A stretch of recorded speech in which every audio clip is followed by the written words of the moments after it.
U.S. Gaza Ceasefire Efforts and Indo-Pacific Trade Agreements. July 2025 press briefing.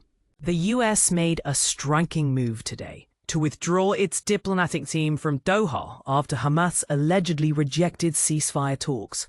In a blunt statement, Special Envoy Steve Witkoff declared, "Hamas' refusal to act in good faith leaves us no choice but to explore alternative strategies."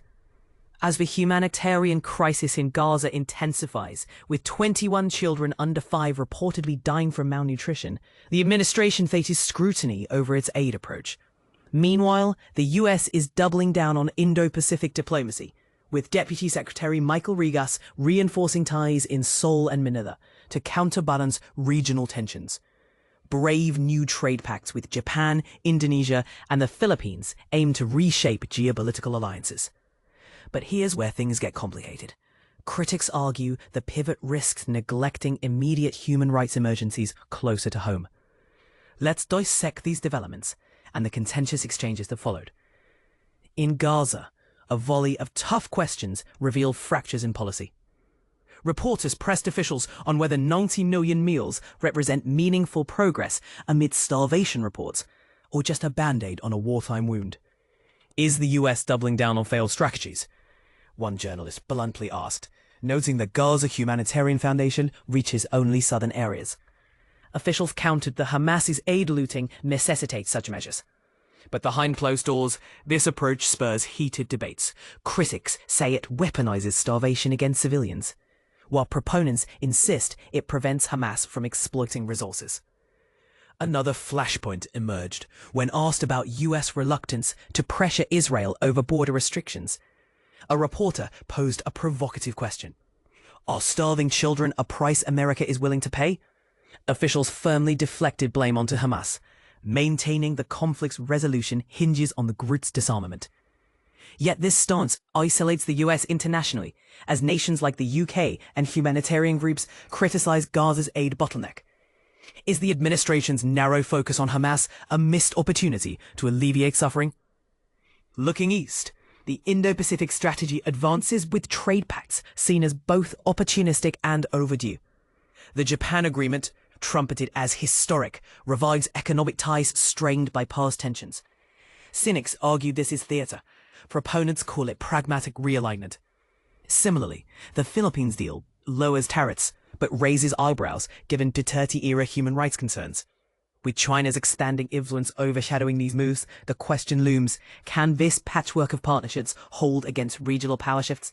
In a final twist, the briefing turned to Ukraine-Russia peace talks.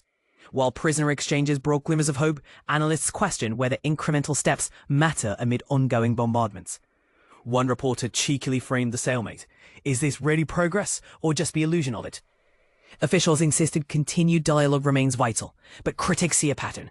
Talks gain attention without enforceable resolutions. The session closed with unresolved tensions.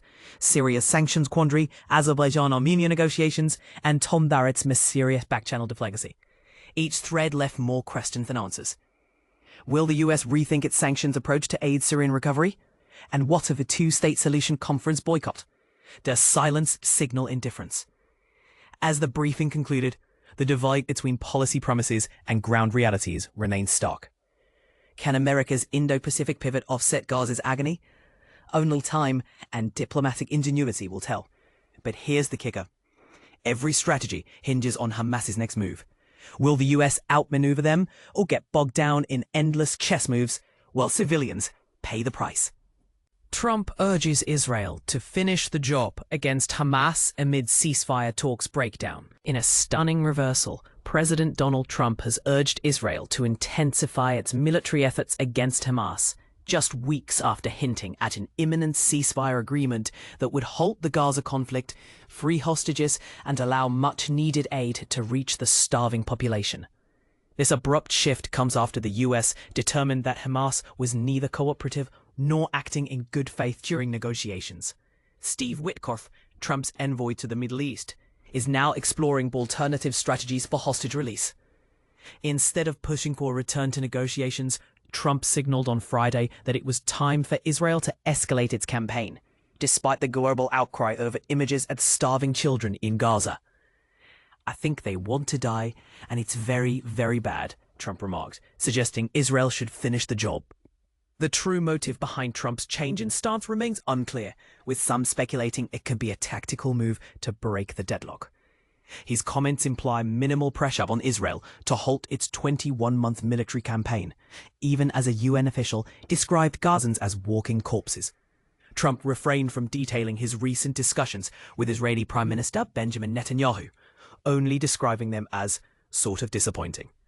He emphasized Israel's need to fight and clear this up, acknowledging the failure of his ceasefire efforts. This setback, along with his struggles to end the Russia-Ukraine war, frustrates Trump's Nobel Peace Prize ambitions. Meanwhile, Egypt and Qatar continue to mediate for a lasting ceasefire, viewing the suspension in talks as a normal part of complex negotiations. A senior Israeli official insisted talks haven't collapsed and could resume. Some US officials hope Trump's comments and Witkoff's withdrawal will push Hamas towards a more conciliatory stance. The US pullback caused shockwaves in Doha, with one source calling it an earthquake. Sticking points in negotiations include the war's end, prisoner releases, and Israeli military redeployment in Gaza. Trump blamed Hamas for the breakdown, claiming they didn't want a deal after the final hostages were released. Whether his comments will pressure Hamas remains uncertain, but they aim to bring Hamas back to realistic negotiations. State Department spokeswoman Tammy Bruce expects eventual success from Trump and Witkoff's efforts, though no timeline was provided. The urgency to finalize a deal grows amid Gaza's worsening starvation crisis. Tunisian President Kais Saied presented photos of malnourished children to Trump's senior Africa advisor, calling the situation a crime against all of humanity.